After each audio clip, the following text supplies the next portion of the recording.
Oke guys, kembali lagi di Bar Cafe tentunya. Saya datangan tamu jauh-jauh dari sebenarnya malam juga sih sebetulnya. Bersama Mas Riki. Mas Riki mungkin salam dulu kenalan diri. Saya Putra Ababan. Siap, saya Muhammad Miftah Rizky. Miftah Rizky. Ini Mas Rizky nih ya. Boleh cerita Mas Riki tentang biodatanya nih Mas Riki. Mungkin dari kecil tinggal di mana, kemudian sekolah SD, SMP, SMA-nya. Oke. Assalamualaikum warahmatullahi wabarakatuh. Alhamdulillahirabbil alamin. Kawan-kawan dari Barbar Cafe. Saya nama lengkap Muhammad Miftah Rizky. Saya lahir dari keluarga guru. Ibu saya guru seni budaya atau cenderung seniman, sedangkan bapak adalah guru bahasa. Kota Malang. Saya lahir asal Kota Malang, asal kelahiran tempat ibu. Akhirnya ketika beranjak SD kelas 4 mungkin setelah sunat saya pindah ke Singosari. Saya TK-nya di TK-nya Muhammadiyah, TK Aisyah Bustanul Afal 12 Malang kota. Selanjutnya saya sekolah SD di RSDBI ketika itu, tapi saat itu beberapa waktu selanjutnya dihilangkan. SDN Tunjung Sekar 1, sekolah favorit di Malang. Selanjutnya saya melanjutkan studi di pondok pesantren modern, pondok pesantren Hidayatullah atau SMP Ar-Rahmah Dau Malang. Jadi perbatasan antara Dau dan Kota Batu. Dan saya lanjut SMA di SMA Islam Malang. Selanjutnya saya lanjut studi di UIN Maulana Malik Ibrahim Malang S1 dan sekarang sedang menempuh S2. Oh, sekarang berarti Mas Rizky ini menempuh S2 nih. Ini Mas Rizky, pasti ada pertanyaan nih teman-teman ini. Mas Rizky kan termasuk orang yang akademis juga dan kemudian aktivis juga ini. Nah, aktifnya di bidang apa nih Mas kalau di kampus Mas? Waktu S1 dulu Mas. S1 saya sejak maba itu aktif di UKM seni religius Maulana Malik Ibrahim Malang. Jadi yang suka musik Islami. Kebetulan saya juga basicnya di vokal sholawat seperti itu. Jadi selanjutnya lanjut ke ada Omek juga yang saya ikuti ketika saat itu sampai saat ini mungkin itu adalah PKPT Ibnu UIN Maulana Malik Ibrahim Malang. Ikatan Pemuda Nahdlatul Ulama. Ikatan Pelajar Nahdlatul Ulama. Pimpinan Komisariat Perguruan Tinggi Ikatan Pelajar Nahdlatul Ulama. Itu menjabat sebagai apa Mas waktu ketika di organisasi? Saya di Ibnu saat itu menjabat sebagai tim yang selalu ada lah, enggak terlalu jelas. Kalau saya pernah juga menjabat di CO lupa saya, dan wakil ketua ketika itu. Karena saya pribadi juga enggak mau ketika menjabat sebagai ketua. Dalam artian saya orang yang suka riwariwi Mas. Jadi kalau ketua kan enggak boleh meninggalkan tempat. Harus kasihan anggotanya nanti ketika ditinggalkan seperti itu. Selanjutnya kalau di UKM seni religius, saya ketika awal justru menjadi stakeholder angkatan 2016 itu. Ternyata lambat laun saya juga tidak aktif, tapi saya selalu komunikasi, beberapa agenda UKM saya ikuti, cuman tidak aktif seperti yang lain lah. Kemudian di tahun 2019 saya diamanahi menjadi anggota Departemen Keagamaan Dema F ya, Dema Fakultas Ilmu Tarbiyah dan Keguruan. Selanjutnya di tahun 2020 saya diamanahi kembali menjadi anggota Kementerian Keagamaan dan Dakwah Dema UIN Malang. Dema Universitas sudah. Masuk ke ranah BEM berarti Mas. BEM. Berarti sampai puncaknya itu semester berapa Mas? Semester berapa saya berarti? semester 8 ke 9. Oh, 8 ke 9. Berarti sudah meraih sampai ke Dema Universitas itu luar biasa Mas dengan semester 8 9 itu. Iya. Lah, saya bukan hanya aktivis kampus. Saya tidak suka ketika aktif itu di kampus, ternyata di rumahnya pelongo-pelongo.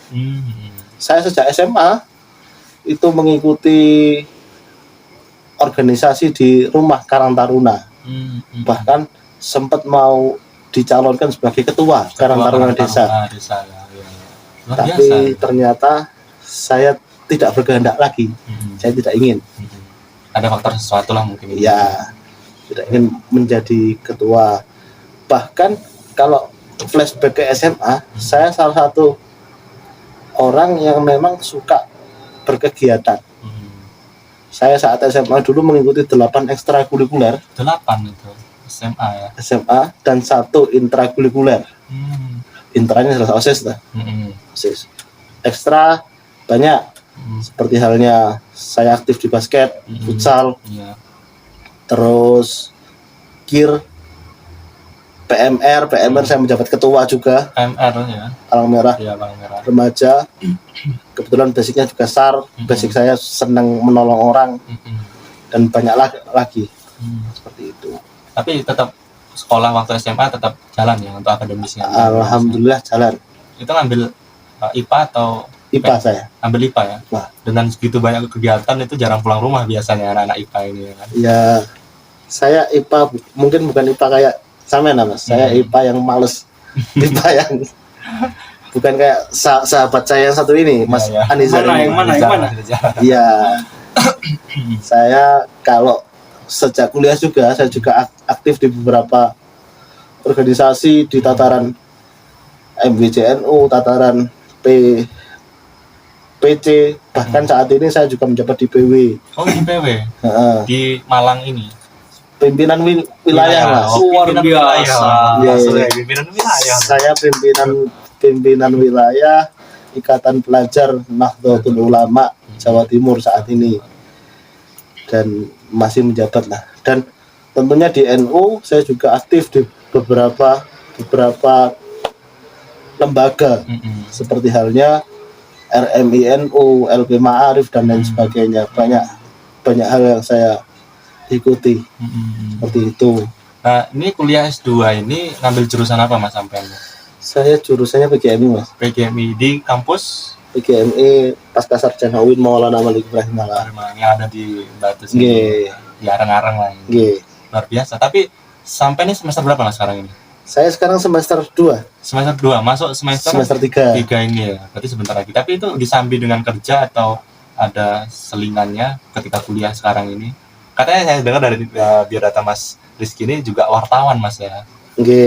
Itu ceritanya ketika tahun 2019 1920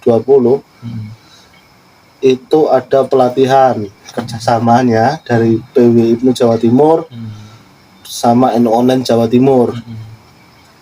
Saat itu ada pelatihan madrasah jurnalistik dan saya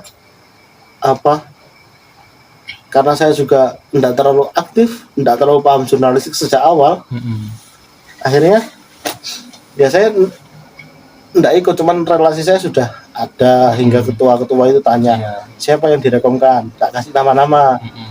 Ternyata dari Malang ketika itu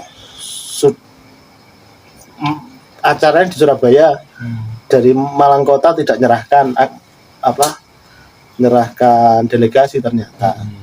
Terus dari Malang kabupaten sempat nyerahkan, tapi ternyata tidak jadi berangkat karena sesuatu hal. Yang dari kota Batu tidak berangkat. Nah, ada teman saya, kawan saya di IPNU sebenarnya, dia juga sastra Arab di UIN Malang. Pasca sarjana juga? Enggak, dia enggak melanjutkan. Dia sudah kemarin berkeluarga. Kembali ke rumahnya, pulang kampung ke Trenggalek. Saat itu dia tanya, dia dapat, karena syarat ikut madrasah jurnalistik ketika itu Mas, itu harus bawa surat rekom yang jelas. Surat rekom dari PC masing-masing. Atau surat rekom dan hasil reportase, karena sebuah pelatihan pastinya juga butuh arek iki modal nulis awalnya piye. Iya. Ya, Gimana sih bentuknya? Ya. Narasi yang disampaikan itu bagaimana? awal nulis bagaimana. Terus akhirnya saya carikan teman-teman dari Malang, ternyata enggak jadi berangkat. Walhasil ketika itu ya sama anak yang jadi berangkat kan anak kabupaten sebenarnya, karena tapi suatu hal akhirnya enggak jadi berangkat. Dan anak Trenggalek ini, kawan saya ini sudah terlanjur ada di Singosari, di pasar Singosari.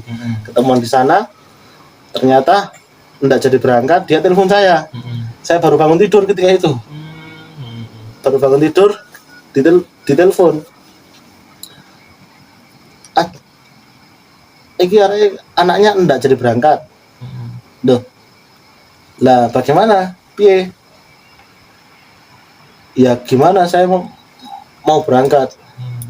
Ya udah, kalau mau berangkat tunggu saya.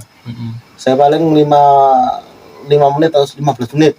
Tak mandi terus berangkat. Nah terus rekomnya sampean piye? Saya sampean enggak punya rekom, sampean enggak punya reportase.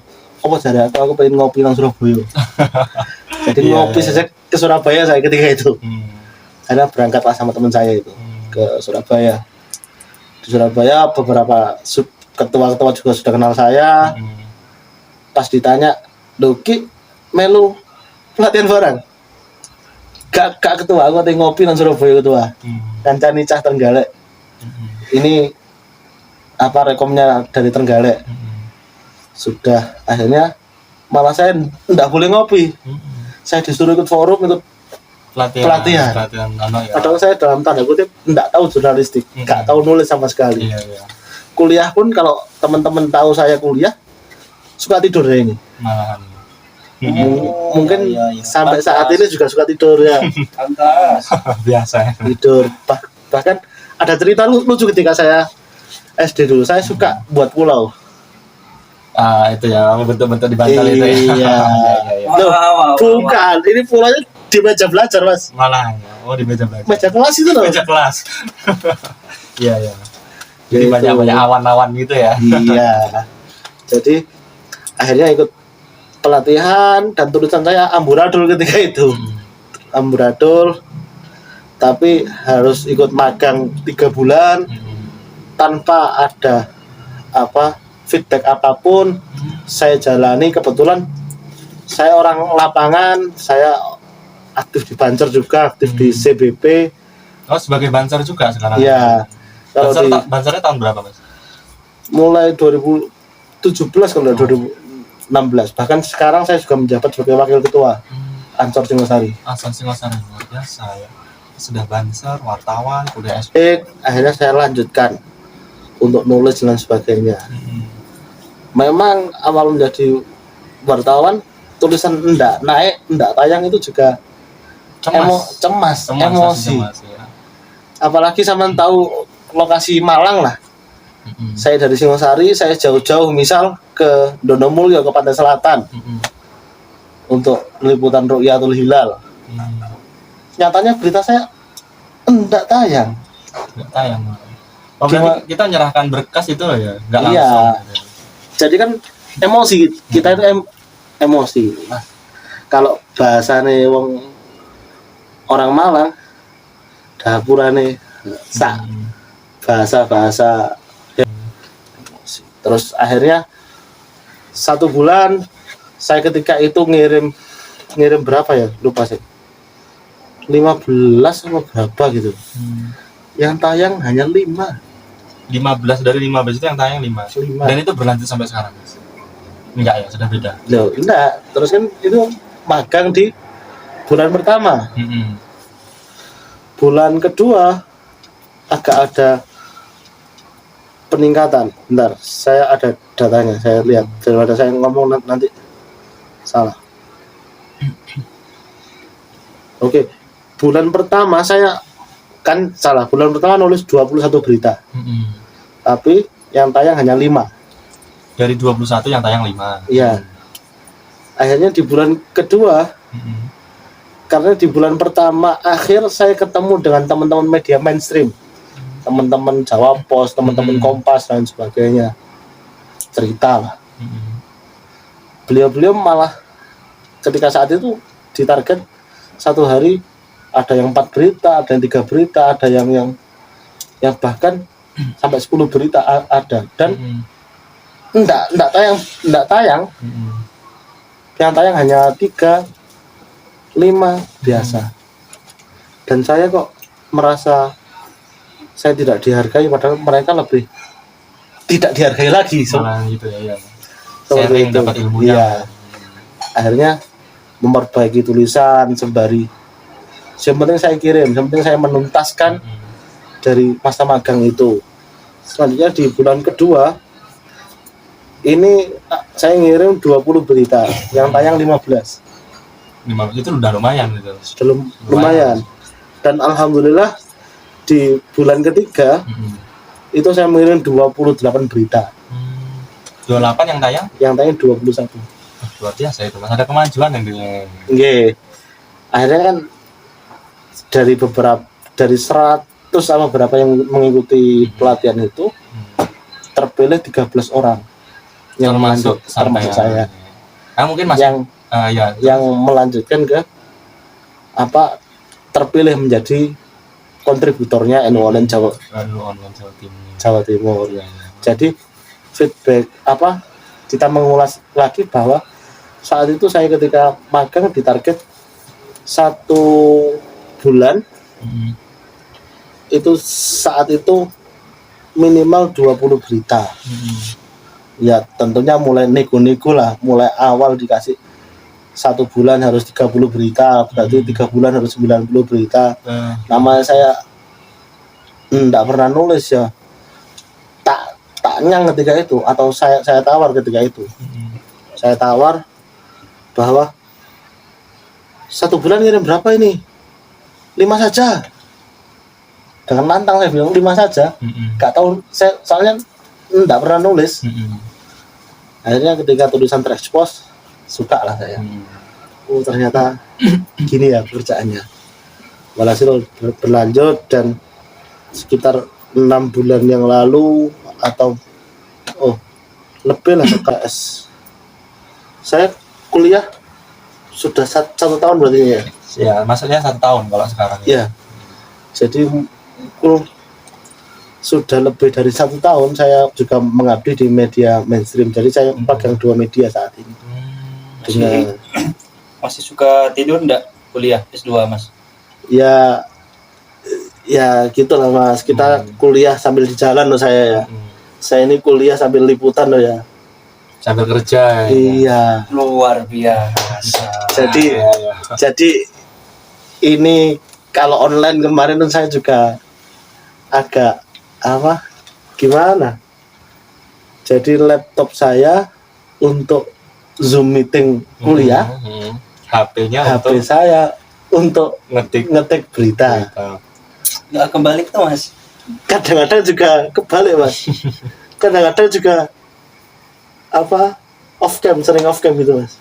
Saking banyaknya juga. Saya ini sebagai ketua kelas, ya mohon maaf saya selalu ditegur oleh anggota kelas seperti hanya Mas Anizar ini. Itu luar biasa, berarti teman-teman kelas itu sayang gitu Mas. Gini-gini mengingatkan juga gitu. Kadang kita pasti akan lupa gitu kan. Mungkin nih Mas ada tip-tip untuk edukasi untuk teman-teman yang pengen di ranah jurnalis, mungkin kayak Mas Rizky ini termasuk yang berkecimpung dari bawah banget gitu kan, untuk apalagi sudah media online, NU online gitu kan. Mungkin kisi-kisi yang dikasih, mungkin ada gambaran untuk menulis itu bagaimana gitu Mas. Kisi-kisi menulis itu gimana ya? Untuk menulis narasi yang akan dipublikasikan gitu misalnya, sebagai berita wartawan ini kan. Intinya sampean menulis itu butuh keberanian. Jadi kalau saya analogikan 90% itu adalah kerja keras. Bakatnya hanya 10% saja. Tidak penting Anda punya bakat, ternyata Anda tidak kerja keras, Anda tidak membuktikan bahwa Anda bisa. Menulis ini adalah materi yang memang sudah diajarkan sejak SD. SD SMP 5W 1H ketika itu. Tapi karena melihatnya sulit lah karena belum terbiasa saja. Kalau sudah terbiasa enak. Bahkan kalau pengen mudah menulis, aplikasi di smartphone ini banyak. Ada speech to text yang berbicara menjadi teks dan sebagainya. Jadi utarakan saja apa yang ditulis, apa yang mau diungkapkan. Setelah itu tulis. Masalah nanti benar salah itu urusan belakang. Kalau masalah Anda masih di awal-awal mikir benar salah, Anda akan ketinggalan zaman. Nulis 300 kata, 500 kata itu mudah. Kalau terbiasa. Bahkan sampai saat ini saya menulis juga via HP. Menggunakan aplikasi Mas ya? Enggak, ya masih ngetik di bagian itu ya. Ngetik. Ini seperti halnya contoh naskah yang Bisa dilihat agak terang. Nah ini ya ini naskahnya di teks ini ya, di teks. Nah, adalah naskah berita. Kalau mau contoh berita saya yang tayang, saya beritahu dulu. Kalau Masnya sudah tahu, teman-teman podcast belum tahu mungkin. nanti saya kasih link deskripsinya apakah karyanya Mas Rizky ini kan. Kemudian IG-nya juga. Kalau mau bertanya-tanya sama Mas Rizky bisa nanti hubungi Mas Rizky. Iya. Ya. Siap, lanjutkan Mas. Nah kemudian semuanya sudah dijalanin berarti Mas ini jalan ya. Sebagai jurnalis jalan, kuliah S2 juga jalan. Dan ini Mas, pesan untuk teman-teman memanage waktu. Gimana ini Mas? Memanage waktu, sudah aktif di NU, Banser, kemudian di jurnalis juga sebagai jurnalis, kemudian juga di kuliah juga aktif gitu kan. Memanage waktu tentunya butuh skala prioritas. Tentunya sebelum saya bicara nanti disanggah oleh kawan saya. Ini kan saya juga bicara sesuai tupoksinya. Masalah saya bisa menjalankan itu juga urusan lain. Itu luar biasa. Ya, itu urusan lain. Jadi yang jelas prioritas Anda saat ini apa? Lakukan. Dan yang penting jangan membatasi diri dalam hal apapun. Dan jangan mengecewakan orang. Anda mengecewakan orang sama halnya Anda mengecewakan diri sendiri. Kalau Anda tidak mau dikecewakan, maka jangan mengecewakan. Kalau Anda tidak mau dipukul, maka jangan memukul. Jadi itu hukum rimba yang harus diperhatikan. Jadi Anda sekarang sedang kuliah, ya lakukan kuliah semaksimal mungkin. Tapi jangan sampai waktu kuliah Anda juga mengganggu proses aktivitas Anda dalam hal-hal di luar. Waktu kuliah hanya berapa sih paling kuliah satu hari? Kalau S1 itu mungkin ada 6 SKS dan lain sebagainya. Ya itu dijalankan kuliahnya. Tapi lagi-lagi tetap berkegiatan di luar. Tapi ketika mohon maaf ada suatu organisasi yang meminta adik-adiknya untuk tidak kuliah karena ada sesuatu hal, jangan sampai meninggalkan kuliah karena organisasi tersebut. Karena yang perlu ditiru adalah baiknya, jangan sampai meniru jeleknya. Iya. Kalaupun mau pergi mungkin ada surat izinnya gitu kan, misalnya ada rapat itu kan diperbolehkan masih.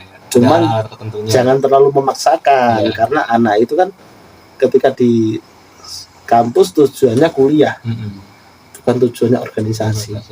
Ketika anak itu sudah nyaman di kegiatan, nyaman organisasi, sampai nantinya lupa kuliah, bahkan sampai mohon maaf, jangan sampai di DO juga banyak teman-teman saya sendiri. Itu pengalaman pribadi malah Mas ya. Bahkan saya juga terlalu nyaman ketika itu sampai saya S1 lulus di semester 10 ya. Itu ya beda sama ketum ini, Mas Lizar ini yang hanya sampai semester 8 ditambah 4. Iya. Nah itu tadi pesan-pesan buat teman-teman ya dari Mas Rizky sendiri. Walaupun melanjut kuliah S2 tetap ya berkarya lah intinya ya, dari bawah, benar-benar dari bawah Mas Rizky ini, ikut jurnalis, kemudian ya, aktif di Banser, kemudian apa namanya sebagai wakil ketua Ansor Mas ya, di yang apa namanya wilayah malahan Di wakil ketua Ansor Singosari Mas. Singosari malah di Malang ini, yang berada di Malang. Dan apa namanya, yang mau sharing atau mau bertanya-tanya sama Mas Riki, nanti open selalu Mas ya di namanya apa IG-nya ya, nanti saya linkkan deskripsi di sini. Oke Mas Riki, terima kasih pokoknya untuk apa informasi yang ini. Thank you Mas Riki ya. Siap. Good luck.